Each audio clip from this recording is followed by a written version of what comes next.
चलिए समझते हैं कि खेत से फाइल तक का सफर आखिर होता कैसा है। भूमि राजस्व प्रशासन की दुनिया थोड़ी मुश्किल लग सकती है, लेकिन असल में ये कुछ बहुत ही बेसिक सिद्धांतों पर टिकी हुई है। आज हम इसी सफर को एकदम आसान बनाएंगे और उन सभी जरूरी कॉन्सेप्ट्स को समझेंगे जो हर राजस्व परीक्षा में काम आएंगे। तो शुरुआत करते हैं सबसे बड़े सवाल से। किसी जमीन का असली मालिक कौन होता है? हो सकता है मन में जवाब आए, जिसके पास कागज हैं। लेकिन इसका असली जवाब पता है क्या है? कोई एक इंसान नहीं, बल्कि रिकॉर्ड्स का एक पूरा का पूरा सिस्टम है। आज हम इसी सिस्टम की एक एक परत को खोलकर देखने वाले हैं। तो इस पूरे सफर को हम 4 हिस्सों में बांटकर देखेंगे। हम शुरुआत करेंगे जमीन पर होने वाली नापजोख यानी पैमाइश से। फिर हम किसान की अपनी पर्सनल पासबुक किसान बही को समझेंगे। इसके बाद पूरे गांव के मास्टर रिकॉर्ड जमाबंदी पर नजर डालेंगे और आखिर में समझेंगे कि ये सब एक बड़ी सरकारी व्यवस्था में कैसे काम करता है। तो चलिए सबसे पहले पड़ाव पर चलते हैं, पैमाइश।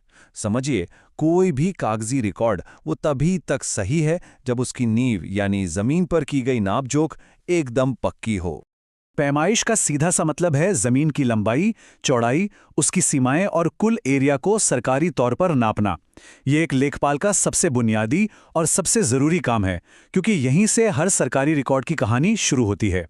मतलब 1 इंच की भी चूक हुई तो आगे चलकर किसान बही और जमाबंदी में बड़े बड़े झगड़े खड़े हो सकते हैं। तो भाई, इस नाप जोख के लिए सबसे जरूरी औजार कौन सा है? ये एक ऐसा सवाल है जो एग्जाम्स में बार बार घूम फिर कर आता है। और मजे की बात यह है कि इसका जवाब सदियों से बदला नहीं है। जी हाँ, जवाब है जरीब, जिसे गंटर्स चेन भी कहते हैं। अब देखिए, आज भले ही डिजिटल जमाना हो, लेकिन जमीन नापने का ये पारंपरिक तरीका आज भी सबसे भरोसेमंद और स्टैंडर्ड माना जाता है। अब जरीब के बारे में ये 3 बातें गांठ बांध लीजिए। इसकी लंबाई होती है 66 फीट, इसमें होती हैं 100 कड़ियां, और सबसे कमाल की बात, आज हम जो एकड़ यूनिट सुनते हैं उसकी जड़ें इसी जरीब से जुड़ी हुई हैं। जरीब तो ठीक है, लेकिन उत्तर प्रदेश के लिहाज से ये लोकल यूनिट्स भी बहुत ज़रूरी हैं। खासकर ये याद रखना है कि 1 बीघा में होते हैं 20 बिस्वा, और 1 हेक्टेयर का मतलब है लगभग 3.25 बीघे। ये ऐसे आंकड़े हैं जो सीधे सीधे सवाल बनकर आ जाते हैं। अच्छा, असल जिंदगी में यह पैमाइश की जरूरत पड़ती कब है? जरा सोचिए, 2 भाइयों में खेत का बंटवारा होना है, पड़ोसियों में मेड़ को लेकर कोई विवाद छिड़ गया है, या फिर गांव में कोई नई सड़क बननी है। इन सारे मामलों में जमीन पर एक सटीक नापजोख ही वो चीज है जो झगड़े को सुलझा सकती है। तो नापजोख तो हो गई जमीन पर। अब आते हैं उस कागज पर जो सीधा किसान के हाथ में होता है। ये है किसान बही। इसको आप ऐसे समझिए कि ये किसान की जमीन की अपनी पर्सनल पासबुक है। किसान बही दरअसल एक सरकारी पासबुक है जिसमें किसान की जमीन का पूरा हिसाब किताब, पूरा कच्चा चिट्ठा होता है। बिल्कुल वैसे ही जैसे बैंक की पासबुक में हर रुपए के आने जाने का रिकॉर्ड होता है, किसान बही में जमीन से जुड़े हर छोटे बड़े बदलाव को दर्ज किया जाता है। और हाँ, ये साल याद रखने वाला है। उत्तर प्रदेश में किसान बही सिस्टम की शुरुआत हुई थी साल 1992 में। तो इस पासबुक में होता क्या क्या है? किसान का नाम, पता, उसकी जमीन का खाता नंबर, क्षेत्रफल, कितना लगान देना है, कौन सी फसल उगाई है, सब कुछ इसमें लिखा होता है। तो ये सिर्फ एक किताब नहीं है, ये किसान के लिए एक साथ 3 काम करती है। पहला, उसका पहचान पत्र। दूसरा, जमीन पर उसके मालिकाना हक का सबूत। और तीसरा, बैंक से लोन लेने के लिए ये सबसे जरूरी दस्तावेज है। अब एक किसान की पर्सनल पासबुक से जरा जूम आउट करते हैं और पूरे गांव के रिकॉर्ड को देखते हैं। इसे कहते हैं जमाबंदी, जो असल में गांव की जमीन का एक मास्टर लेजर है। जमाबंदी में गांव के हर एक किसान और हर एक खेत का ब्यौरा एक ही जगह पर मिल जाता है। मतलब गांव में कुल जमीन कितनी है, कौन से खेत का मालिक कौन है और किसका कितना लगान बनता है, सब कुछ। इसीलिए इसे कलेक्टिव रिकॉर्ड ऑफ राइट्स भी कहा जाता है। और हाँ, ये हर 4-5 साल में अपडेट की जाती है। तो अब फर्क एकदम शीशे की तरह साफ है ना? किसान बही एक अकेले इंसान की कहानी है, तो जमाबंदी पूरे गांव की।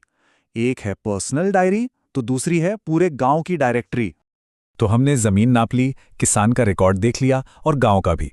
अब हम आते हैं अपने चौथे और आखिरी पड़ाव पर, वो पूरा प्रशासनिक ढांचा जो इस सिस्टम को चलाता है।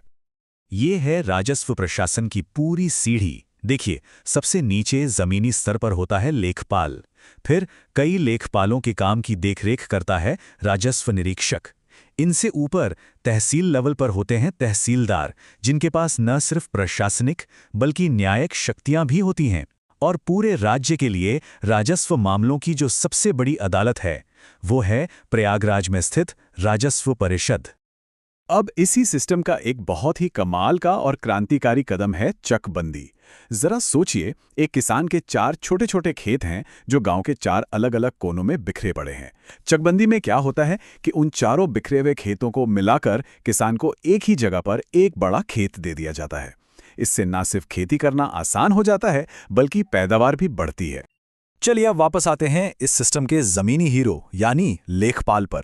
एक लेखपाल का काम सिर्फ कागज संभालना नहीं है, वो गांव का नक्शा मेंटेन करता है, खेतों की पैमाइश करता है, जब जमीन बिकती है तो नाम बदलने की रिपोर्ट देता है, लगान वसूलने में मदद करता है, और तो और बाढ़ या सूखे जैसी किसी आपदा की रिपोर्ट भी वही तैयार करता है।